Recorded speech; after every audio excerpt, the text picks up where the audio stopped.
பசிக்கு சோத்துல கையை வச்சு வாயில வைக்கும் போது செத்து போறாங்க. சாராயம் குடிச்சு செத்தா கூட உடனடியா 10 லட்சம் கொடுத்தியே.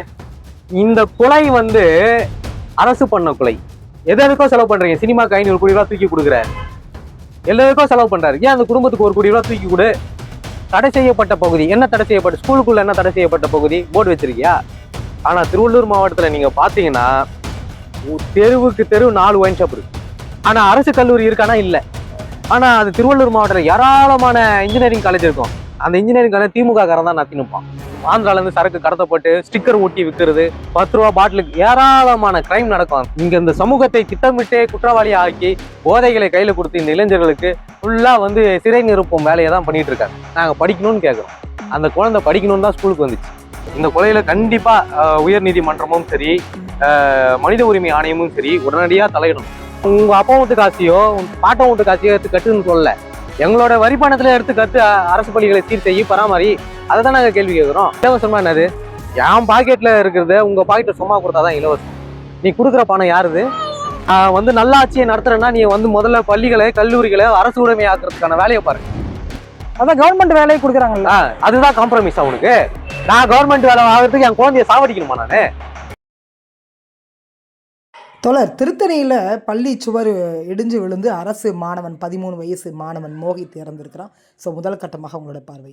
இப்போ திருவள்ளூர் மாவட்டத்துல அரசு பள்ளி கல்லூரியோடைய நிலைமைகள் முழுக்க முழுக்க அது ஒரு உதாரணம். இப்படிதான் இருக்கு.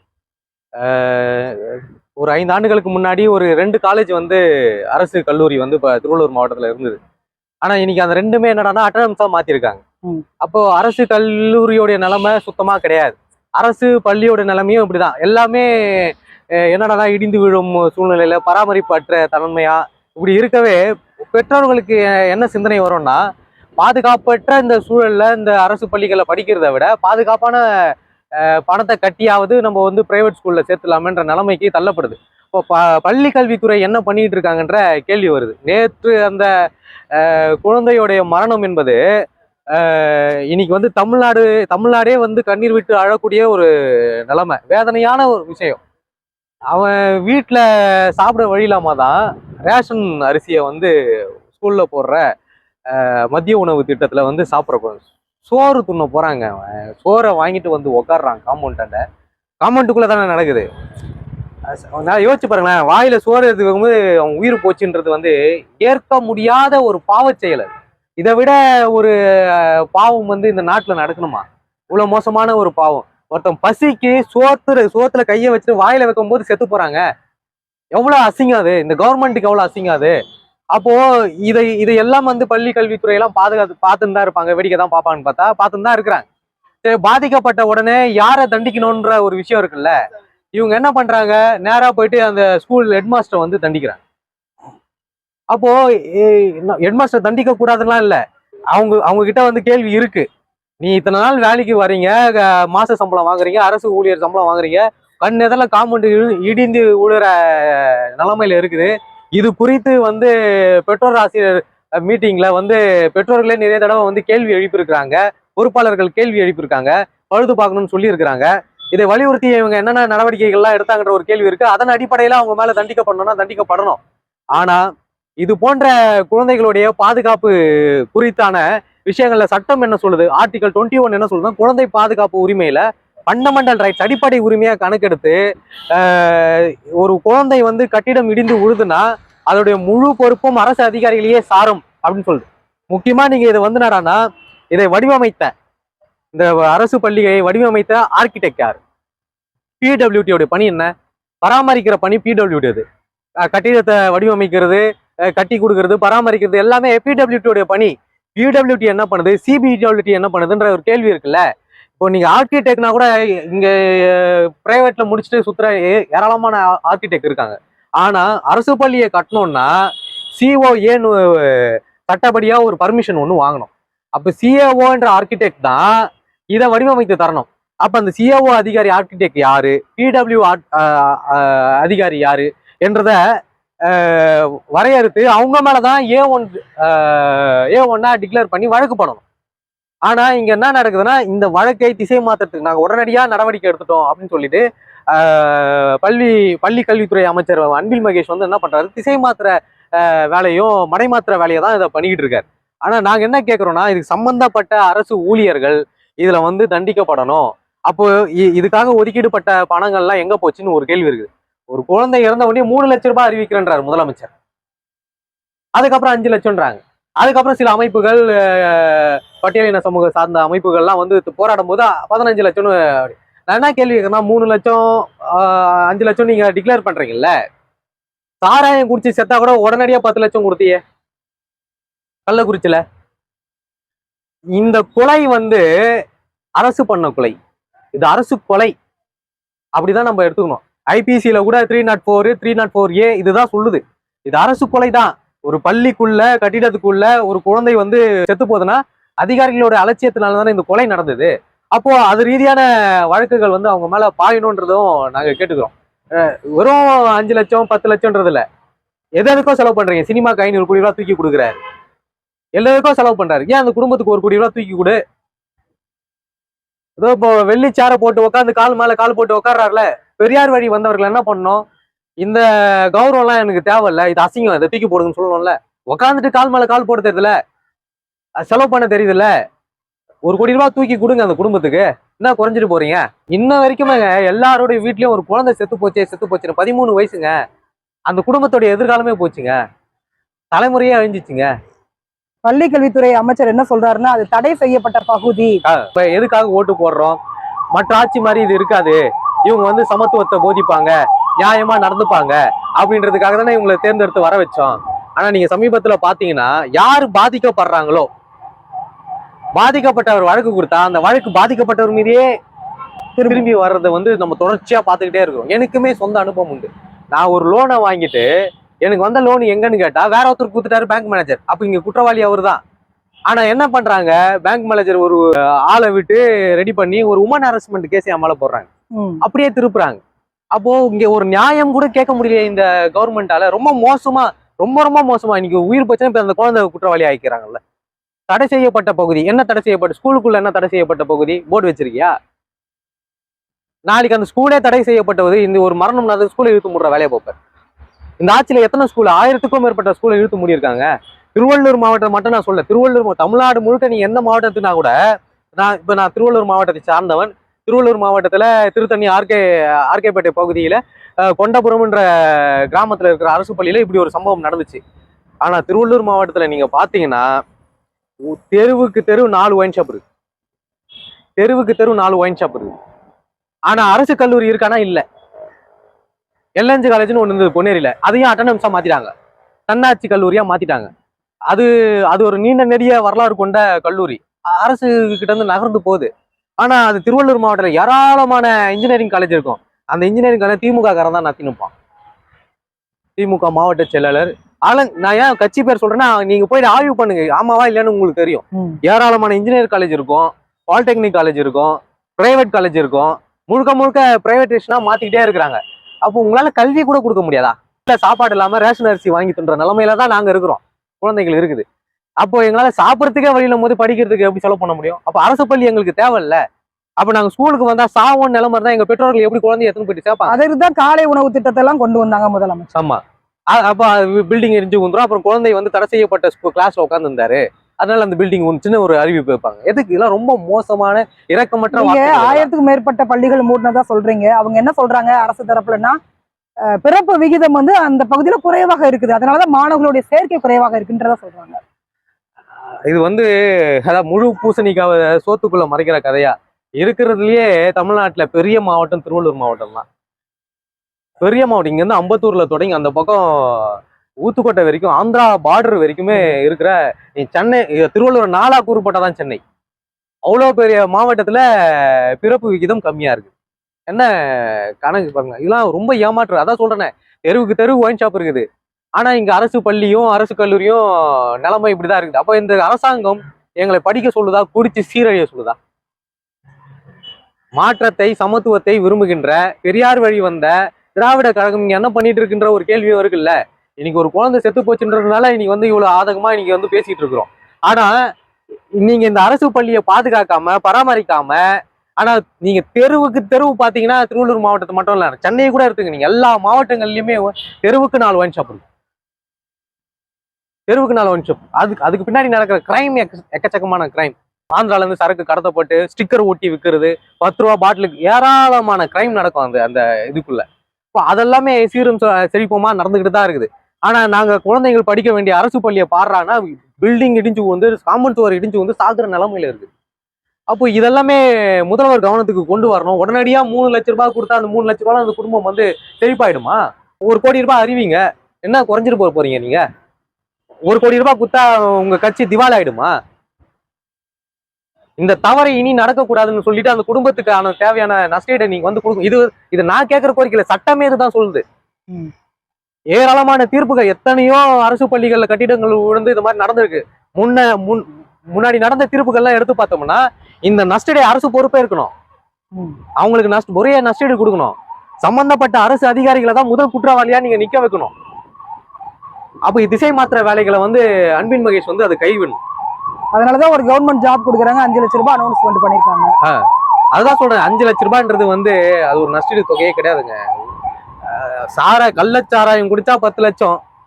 ஒரு குழந்தை வந்து ஒழுங்கினத்தால, உன்னோட அஜாக்கிரதையால, உன்னுடைய அலட்சியத்தால ஒரு காம்பவுண்ட் சுவர் இடிஞ்சு கீழே விழுந்து செத்துருக்குன்னா நீ 5 லட்சம் கொடுப்பியா? அவ்வளவு மோசமான ஒரு விஷயமா இருக்குது. நீங்க வந்து இந்த அரசு பள்ளிகளை பாதுகாக்கிறதுக்கான வேலை, இங்க இருக்கிற தலைமுறை படித்த தலைமுறையா மாறணுமா இல்ல குடிகார தலைமுறையா மாறணுமான்றது வந்து இந்த அரசு கையில தான் இருக்குது. எல்லாமே இந்த அரசு கையில தான் இருக்குது. இங்க இந்த சமூகத்தை திட்டமிட்டே குற்றவாளியா ஆக்கி போதைகளை கையில கொடுத்து இந்த இளைஞர்களுக்கு ஃபுல்லா வந்து சிறை நிரப்பும் வேலையை தான் பண்ணிட்டு இருக்காங்க. நாங்க படிக்கணும்னு கேட்கிறோம். அந்த குழந்தை படிக்கணும்னு தான் ஸ்கூலுக்கு வந்துச்சு. காலையில உயிரோட போன குழந்தை இன்னைக்கு போனோமா அந்த குடும்பத்துக்கிட்ட போய் சேரும்போது அந்த குடும்பம் துடிச்ச துடி அந்த பகுதியே கதறி அழுந்துச்சு. நம்ம பார்த்தோம், மீடியால பார்த்தோம். அவ்வளவு ஜனங்க, அவ்வளவு மாணவர்கள் போராட்டத்துல இறங்கினாங்க.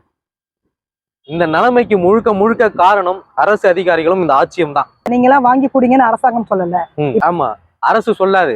என்னன்னா ஸ்டிக்கர் மட்டும் ஒட்டிட்டா போதும், மது நாட்டுக்கும் வீட்டுக்கும் கேடுன்னு ஸ்டிக்கர் ஒட்டிட்டா போதும். ஆனா அவங்க விற்கலாம். அரசு அங்கீகாரம் பெற்ற அரசு ஒயின் ஷாப்னு வந்து அனுமதி கொடுக்கலாம், அதை விற்கலாம். ஆனா பள்ளியெல்லாம் மட்டும் தனியாருக்கு தாரவாத்து கொடுத்துடலாம். என்ன ஒரு மோசமான ஸ்டேட்மெண்ட் இது. அரசு நீ திறந்து வச்சுக்கிறதுனால தானே கண்ணில் பறந்துனா எல்லாமே எளிமையா கிடைக்கிறதுனால தவறுகள் அதிகமா நடக்குது. அது ஏன் எளிமையா கிடைக்க வைக்கிற நீ?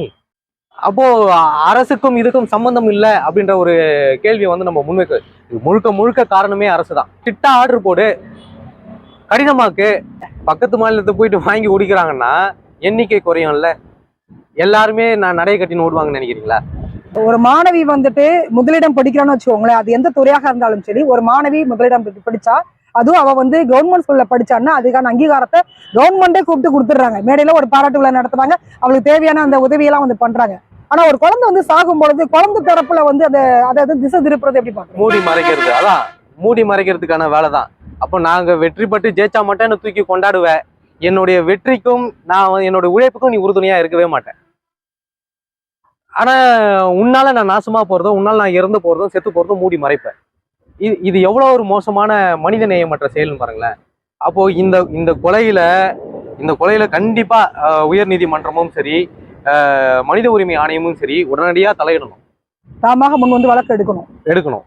தலையிட்டு சம்பந்தப்பட்ட அதிகாரிகள்லாம் இன்ன வரைக்குமே பிடபிள்யூடி அதிகாரிகளையோ இல்ல அந்த சிஓஏ ஆர்கிடெக்டையோ யாருமே வந்து இன்ன வரைக்குமே யாருமே வெளிக்கொண்டு வரல. அவங்க எல்லாம் யாரு, இந்த பில்டிங் கட்டினது யாரு, இந்த காம்பவுண்டை கட்டினது யாரு, இவங்க எல்லாமே இன்னும் யாருமே வெளியில வரல. அப்போ இன்னும் நிறைய கேள்விகள் இருக்குங்க. அந்த அரசு பள்ளியை டெவலப் பண்றதுக்காக எவ்வளவு நிதிகள் ஒதுக்கிடப்பட்டிருக்கு, எவ்வளவு செலவு பண்ணியிருக்காங்க. தகவல் அறியும் சமூக ஆர்வலர் சங்கத்துல மாநில ஒருங்கிணைப்பாளராக இருக்கேன். நாங்க அடுத்தடுத்த ஆர்டிஐ மூலியமாக இன்னும் பல தரவுகளை சேகரிக்கிறதுக்கான வேலைகளை பார்க்குறோம். இதை நாங்களும் விட மாட்டோம். ஆனா இது அரசு ரீதியா வந்து மனித உரிமை ஆணையமே முன்னிறுத்து தாமா வழக்கு போடணுன்ற கோரிக்கையும் நாங்க வச்சுக்கிறோம். அதே சமூக ஆர்வலர் உங்களை மாதிரி ஒருத்தர் பேசியிருந்தாரு. அப்ப அவர் என்ன சொல்றாரு அப்படின்னா, நாங்க நிறைய முறை வந்து கம்ப்ளைண்ட் கொடுத்துருக்குறோம், இந்த பள்ளிச்சுவர் வந்து சரியில்லை அப்படின்னு நாங்க சொன்ன போது கூட அவங்க கேட்கவே இல்லை, அதனாலதான் அந்த மரணம் நிகழ்ந்துட்டுன்னு சொல்றாங்க. இப்ப 5 லட்சம் ரூபாய் அனௌன்ஸ்மெண்ட் பண்றாங்களே, இப்ப பல கட்சிகள் வந்து கொடுப்பாங்க, அவங்க குடும்பத்துக்கு வந்து பல கட்சிகள் கொண்டு போயிட்டு நிவாரணமா கொடுப்பாங்க. அதை வைத்துக் கொண்டு இந்த பள்ளிச்சுவரை வந்து சரி செய்திருந்தா கூட இந்த குழந்தையோட மரணத்தை வந்து நம்ம தடுத்துக்கலாமே. மனிதாபிமானம் அடிப்படையில சமூக ஆர்வலர்கள், கட்சிகள், இயக்கங்கள் கொடுக்கறது வந்து ஒரு ஆறுதலுக்கு, அது அவங்களுடைய இழப்பை ஈடு செய்யவே செய்யாது. அது ஒரு ஆறுதலுக்கு கொடுக்குறது. கவர்மெண்ட்ல பணம் இல்லைன்றாங்களா? அப்ப நாங்க கட்டுற வரி பணம் எல்லாம் எங்க போகுது? நாங்க கட்டுறது தானேங்க வரி பணம். நீங்க என்னங்க, நான் உங்க அப்பா வீட்டு காசையோ உங்க பாட்டம் வீட்டு காசையோ எடுத்து கட்டுன்னு சொல்லல. எங்களோட வரி பணத்துல எடுத்து கட்டு, அரசு பள்ளிகளை சீர் செய்ய பராமரி, அதை தான் நாங்க கேள்வி கேட்கிறோம். இப்ப முதலமைச்சர் வந்து நிறைய திட்டங்கள் வந்து கொடுத்துட்டு இருக்கிறாரு. நீங்க பாத்துருப்பீங்க, மடிக்கணினில இருந்து சைக்கிள் இருந்துட்டு என்னென்ன மாணவர்களுக்கு தேவையான திட்டங்கள்லாம் கொடுத்துட்டு இருக்கிறாங்க. அதே மாதிரி மாதம் மாதம் மாணவர்களுக்கான அந்த படிப்பு ஊக்கத்தொகை அதையும் வந்து கொடுத்துட்டு தானே இருக்கிறாங்க. எல்லா செய்யாம இல்லையே. நாங்க எல்லா திட்டங்களையும் வந்து நம்ம குறை சொல்லணும்ன்றதுக்காக நம்ம குறை சொல்ல வேண்டிய அவசியம் இல்லை.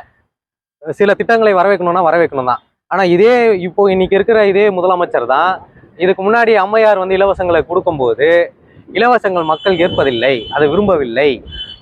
இது பேசுனது யாரு? இப்போ மக்களுக்கு தேவை என்னன்னா பொருளாதார வளர்ச்சி தான். இது அவர் தான் பேசினாரு. இவரு நாற்காலியில வந்து உட்கார்ந்த உடனே இப்ப இவர் அதை பண்ணிட்டு இருக்காரு. முதல்ல இலவசம்ன்ற வார்த்தையை நம்ம வந்து பேசிடலாமே. இலவசம்னா என்னது? என் பாக்கெட்ல இருக்கிறத உங்க பாக்கெட்ல சும்மா கொடுத்தாதான் இலவசம். நீ கொடுக்குற பணம் யாருது?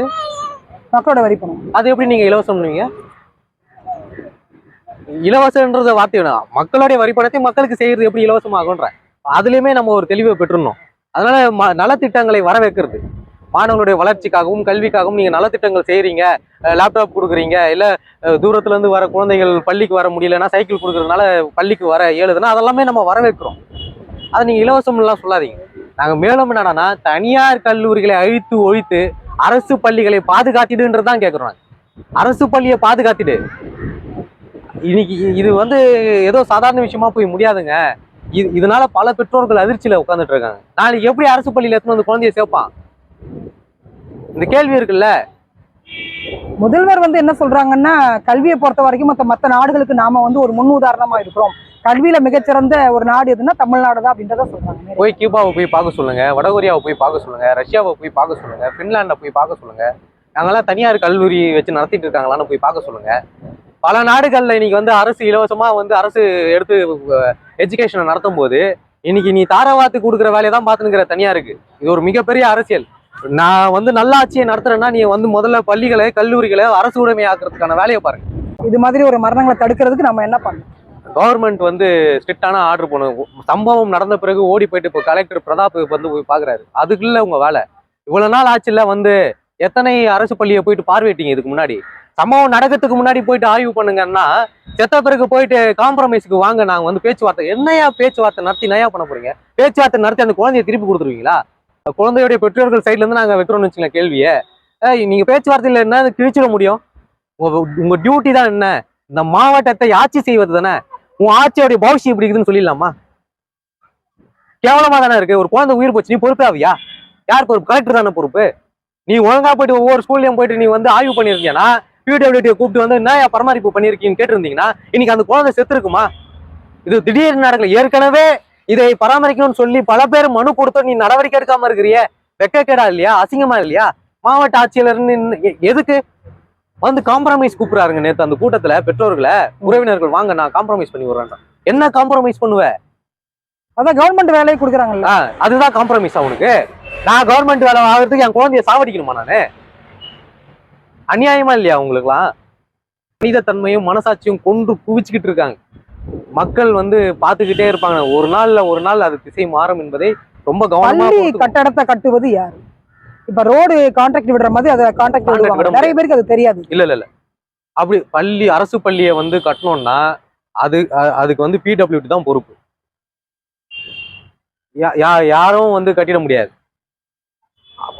இந்த மாதிரி ஊரக பகுதிகளில் ஊராட்சி மன்ற பிரசிடென்ட் இருக்காரு, ஊராட்சி மன்ற தலைவர் அவங்களுக்குமே நிதி ஒதுக்கீடு பண்ணுவாங்க. கிராமப்புறங்கள்ல 6 தடவை கிராம சபை கூட்டம் நடத்துறாங்க.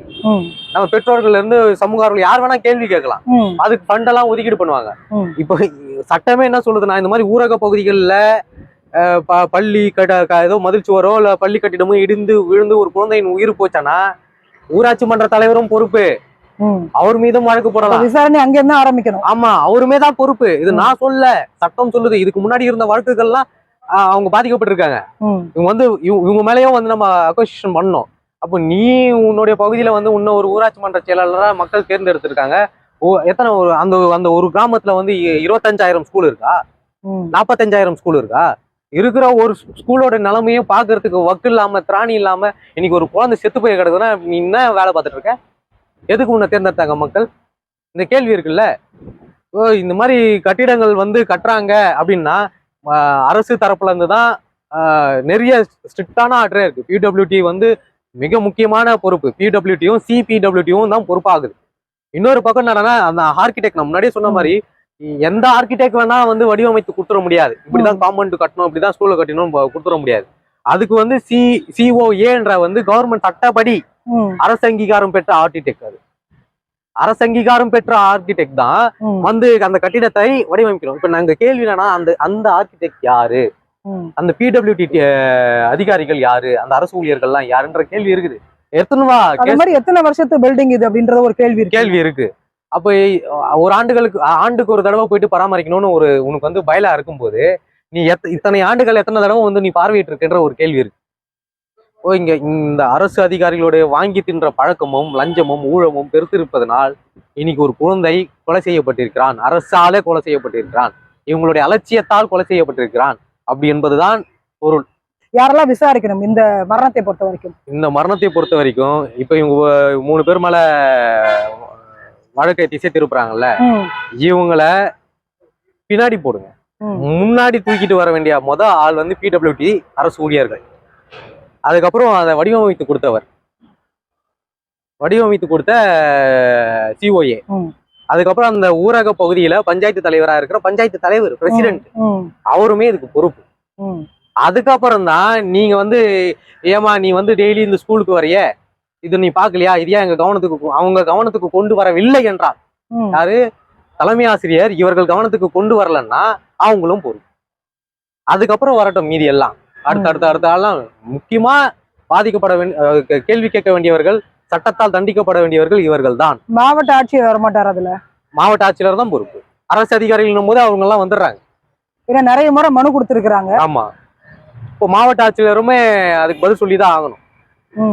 மாவட்ட ஆட்சியர் பிரதாப்பை பொறுத்த வரைக்கும் நிறைய போட்டோ ஷூட் எல்லாம் பண்றாரு, அதை தவிர்த்து வந்து எந்த பணியும் அவர் பண்ணலன்ற ஒரு விமர்சனம் வருது.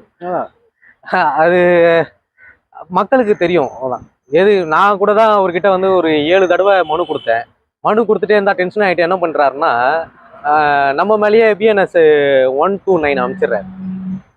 அப்படின்னா ஐபிசியில் வந்து 110 சொல்லுவாங்க. ஏன்னா நான் இவன் சும்மா மனு கொடுத்துட்டு இருக்கானா, 110 போடு, 110 போட்டா பயங்கரவாதின்னு நம்மளை குண்டாஸ்ல போடலாம், ஹிஸ்ட்ரி லிஸ்ட்ல கொண்டு வரலாம். ஹிஸ்ட்ரி லிஸ்ட்ல கொண்டு வந்தா என்னடா இவனா ஒரு 2 டிகிரி படிச்சிருக்கான், முதல் தலைமுறையா இருக்கிறான், முதல் தலைமுறை பட்டாதாரியா இருக்கு, இதெல்லாம் கிடையாது. இவனா நம்மளுக்கு சும்மா மனு கொடுத்துனே இருக்கிறானே. மனு கொடுக்கறதா எங்க வேலை. அந்த மனுவை கோரிக்கையை நிறைவேற்றுவதுதான் உங்க வேலை. அதற்கான பெயர் அதுதானே, குறை தீர்க்கும் முகாம். ஆமா, மழை வந்தா போயிட்டு வந்து மழை தண்ணியில போய் நின்றுக்கிட்டு போட்டோக்கு வந்து போஸ்ட் கொடுக்கறதோ, ஒரு குழந்தை செத்து போனா அவங்க கிட்ட நான் வாங்க காம்ப்ரமைஸ் கூப்பிடணும் ஒரு போட்டோ எடுத்துக்கிறதோ, இதை பண்ணாதீங்க தயவு செஞ்சு. உங்க வேலையை சரியா செய்யுங்க, அது போதுமானது.